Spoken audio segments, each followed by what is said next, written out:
Ya, pemirsa, judi online belakangan ini ramai diperbincangkan. Pasalnya sejumlah warga di tanah air banyak yang terlibat judi online dan bukan hanya masyarakat biasa, namun dari pejabat hingga public figure juga ikut terlibat. Ya, salah satunya selebritis papan atas Wulan Guritno yang akhirnya Kamis kemarin memenuhi panggilan polisi lantaran diduga mempromosikan judi online. Dan untuk membahas lebih lanjut kami telah tersambung dengan via Zoom dengan Ibu Dr. Ida Ruwaida, ini selaku sosiolog dari Universitas Indonesia. Selamat pagi, Ibu Ida. Pagi, Bu Ida.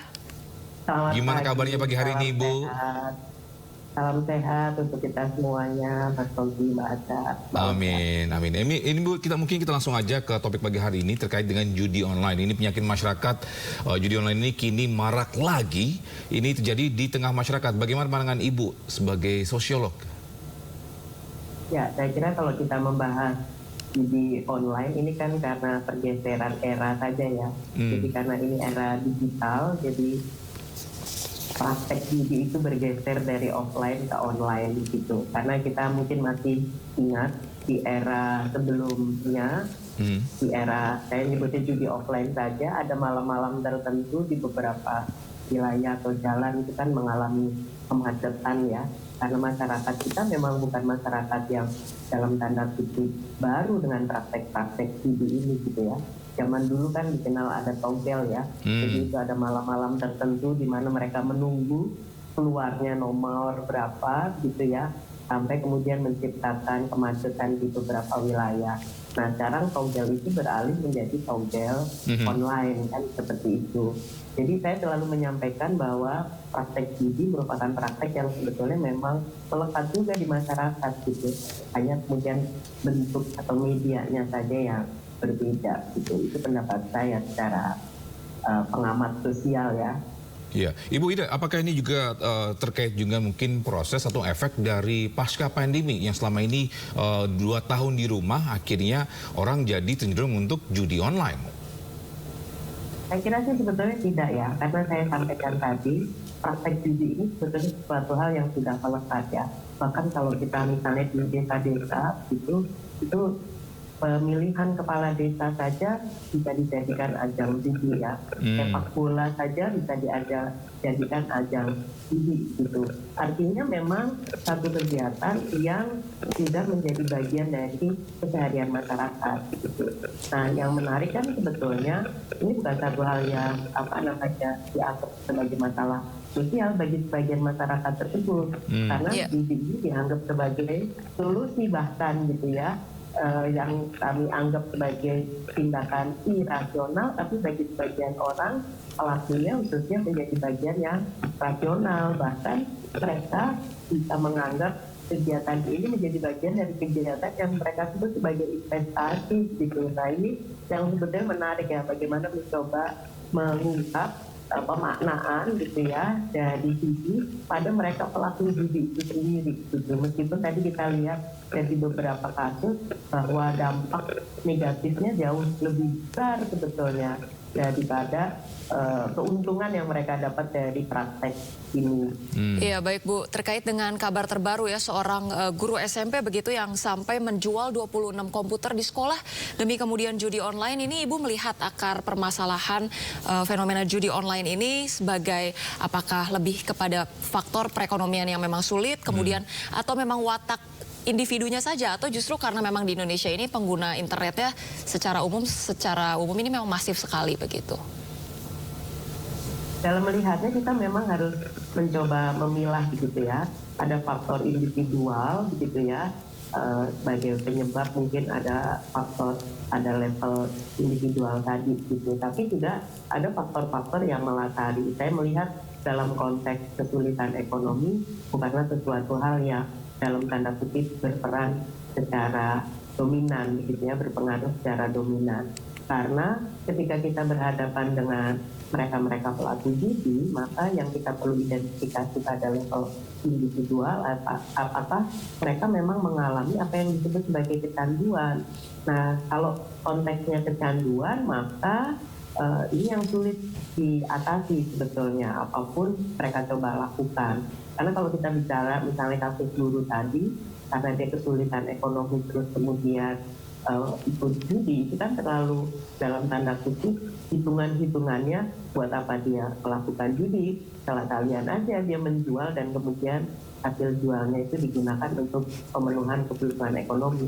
Karena namanya judi itu kan judulnya itu judi gambling gitu ya, belum tentu mendapatkan keuntungan atau benefit. Hanya orientasi kalau kita lihat juga ya apa yang dimaksud dengan judi itu kan prinsipnya sebenarnya prinsip ekonomi kan gitu ya, mengeluarkan dana kecil tapi untuk berharap gitu ya memimpikan hasil yang sebesar-besarnya, keuntungan yang sebesar-besarnya, padahal probabilitas kemungkinan untuk kita mendapatkan keuntungan atau benefit tersebut kan kita hitung berapa banyak juga yang ikut judi tersebut gitu. Nah ini yang tadi saya sampaikan, bagi kita mungkin itu adalah tindakan yang irasional, tidak masuk akal, tapi bagi pelakunya apalagi yang sudah kecanduan sesuatu hal yang dianggap rasional gitu.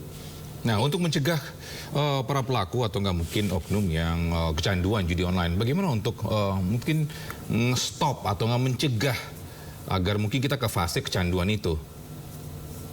Ya, saya kira kan yang menjadi persoalan pada level individu tadi, memang harus ada usaha yang seperti halnya penyakit ya, ini kan disebutnya sebagai penyakit sosial begitu.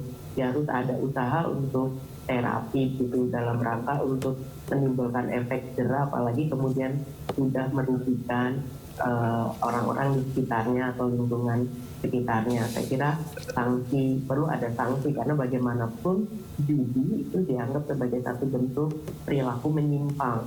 Nah itu yang kemudian jadi penting gitu.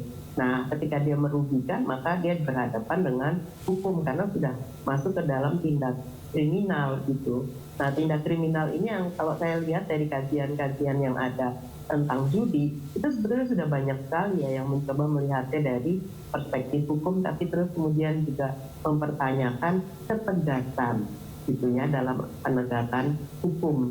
Nah kenapa kemudian ini terjadi secara terus-menerus? Memang ada yang mempertanyakan bagaimana sebetulnya penegakan hukum berkenaan dengan judi ini gitu. Nah, di sisi yang lain, ketika kita bicara dengan konteks digital, maka memang tidak mudah untuk mencoba memberantas katakanlah judi-judi online ini, karena kita menutup satu atau beberapa aplikasi, tapi kemudian secara cepat juga berkembang aplikasi-aplikasi yang lain. Saya kira memang perlu ada usaha yang sangat masif, sinergitas gitu ya antar berbagai pihak, karena di tingkat komunitas pun tidak mudah untuk melakukan apa yang kita sebut sebagai kontrol sosial gitu ya, karena dalam keluarga saja sebetulnya ada kasus-kasus togel yang sebelumnya gitu, judi-judi offline yang sebelumnya sudah banyak yang menciptakan ketidakharmonisan dalam keluarga begitu ya, apalagi kemudian dengan judi online yang kadang-kadang dalam bentuk game-game yang tidak disadari bahwa sebetulnya game-game tersebut merupakan satu ajang judi online gitu. Iya, baik Bu Ida, ini kalau berdasarkan data 5% warga Indonesia ini mengaku pernah bermain judi online. Sampai sebegitu masifnya begitu. Kenapa kalau misalnya bermain judi online ini orang-orang cenderung kalau kalah bukannya kapok, justru malah makin penasaran gitu Bu, sampai menjual ini, menjual itu, sampai bahkan kriminal ya, mencuri dan satu dan lain hal. Nah itu yang tadi saya sampaikan ya, jadi adiksi di dalam mencoba melakukan ini tuh menjadi bagian yang harus kita coba diskusikan bersama bagaimana mencoba mengatasinya begitu ya, karena ini kan tidak bisa kita lepaskan hanya pada persoalan bahwa itu individu saja begitu ya, karena ini ada rangkaian dengan berbagai hal. Misalnya saja kita bicara tentang konteks lapangan pekerjaan yang semakin terbatas, misalnya seperti itu, atau tuntutan gaya hidup di satu sisi gitu ya, sehingga mereka menganggap yang tadi saya sampaikan, ini bukan sebagai masalah tapi dianggap sebagai solusi. Nah ini yang cara pandang seperti ini yang sebetulnya juga menjadi bagian penting bagaimana melakukan literasi atau edukasi secara masif kepada masyarakat gitu. Jadi menarik juga Ibu terkait dengan mungkin ini ya lifestyle atau enggak dari segi finance. Kemarin ini ada beberapa atau enggak ada artis termasuk Wulan Guritno ini diperiksa sebagai saksi kemarin ini untuk mempromosikan judi online ini termasuk selebgram lainnya. Menurut Ibu ini faktor apa Bu? Selebritis ini terjun di kasus ini? Ya, kalau saya sih melihatnya dengan konteks bahwa selebritis itu kan di era digital ini kan menjadi influencer ya, di satu sisi peran mereka yang dianggap kemudian bagi para provider, para judi online ini, provider judi online ini menjadi sesuatu hal yang menguntungkan. Nah, di sisi yang lain perlu kita identifikasi juga kan, karena mereka memang sudah di-sub atau disebut sebagai seleb, dan kemudian gaya hidup, tuntutan gaya hidup, saya juga menduga apakah karena tuntutan gaya hidup sehingga kemudian ketika mendapat tawaran-tawaran seperti ini dan mereka punya posisi tawar ya dengan modal digital mereka tersebut ya, dengan followers mereka sekian banyak. Nah, jadi ini yang sebetulnya bisa jadi menjadi daya tarik para influencer tersebut gitu ya untuk terlibat, meskipun mereka perlu sadar ya bahwa mereka itu sebetulnya menjadi apa yang kita sebut sebagai role model gitu ya, pasti menjadi panutan lah bagi sebagian masyarakat gitu ya, apalagi disebut influencer harusnya bisa dalam konteks yang positif ya, ikut mengedukasi, ikut meliterasi, terutama kaitannya dengan dampak gitu, karena masyarakat kita kan memang kategori masyarakat Indonesia itu masih menganggap risiko itu sebagai sesuatu hal yang nanti saja, itu kalau apes atau kalau nasib tidak baik ya nanti kita hadapi saja begitu. Jadi masyarakat kita belum menjadi masyarakat yang menimbang risiko dari segala tindak dan perilaku mereka. Ya, Bu Ida, tapi ini kalau kita lihat memang rata-rata judi online ini dipromosikannya oleh selebgram ataupun artis wanita yang cantik begitu biasanya. Budaya tariknya seperti apa sih begitu? Kenapa rata-rata ini dipromosikan oleh artis wanita dan tidak sedikit dari mereka yang kemudian akhirnya berdalih, oh kami tidak tahu itu adalah tawaran endorse game online begitu. Apakah cukup masuk akal begitu, Bu? Ya, pertama Mbak Ocha, kalau kita bicara tentang bagaimana perempuan ya ikut sertakan dalam bisnis iklan, itu bukan satu hal yang baru ya, kan kita mengenal sales promotion girls gitu ya, itu kan lebih banyak perempuan, ajang jual beli mobil saja dengan perempuan. Nah, apalagi di era media seperti ini begitu ya, perempuan tetap memiliki daya tarik begitu. Nah, apalagi posisi telegram tadi ya, YouTuber ataupun artis itu kan tetap menjadi sesuatu hal yang tadi saya sebut sebagai influencer, sadar atau tidak sadar sebetulnya mereka menjadi influencer. Nah, ketika disampaikan bahwa mereka tidak tahu atau tidak paham bahwa ini adalah judi online, nah saya kira ini juga perlu dikaji ya, apakah memang ada, karena kita kenal juga ya praktek-praktek istilahnya dalam tanda kutip perdagangan orang itu sebetulnya memanfaatkan orang untuk bisnis yang sebetulnya dia tidak tahu bahwa dia dimanfaatkan dalam kegiatan tersebut. Ada unsur penipuan atau ketidakjelasan begitu. Nah, saya kira itu memang perlu dikaji apakah betul mereka tidak tahu, tidak sadar begitu ya, sehingga ada informasi yang tidak lengkap disampaikan kepada si para artis atau selebgram ini di dalam negosiasi kontrak kerjanya. Oleh sebab itu kan juga jadi penting kaitannya dengan tadi gitu ya, pemanfaatan artis di dalam konteks judi online ini gitu. Oke, baik Ibu, mungkin yang terakhir ini tadi sempat Ibu sampaikan terkait ketika ditutup satu judi online ini muncul lagi dengan seratusan atau enggak ribuan. Pertanyaannya nih, apakah Ibu setuju jika nantinya judi online ini dilegalkan tapi dengan payung hukum yang jelas?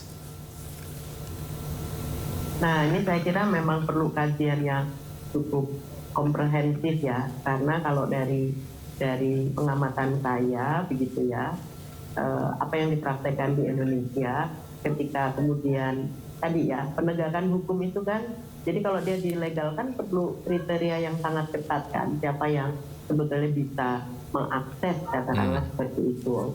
Nah, itu juga jadi penting gitu, karena menurut saya jangankan gitu ya bicara tentang judi, investasi yang disebut investasi aja yang legal dan kemudian ada yang ilegal gitu. Nah yang legal pun kadang-kadang penegakannya juga jadi persoalan. Ini kita merefleksikan aja dari konteks pinjol ya, betapa pinjol itu sebetulnya sudah demikian meresahkan, tapi di sisi yang lain kontrol negara atas pelaksanaan pinjol tersebut yang dianggap bahkan legal itu ternyata juga masih lemah begitu.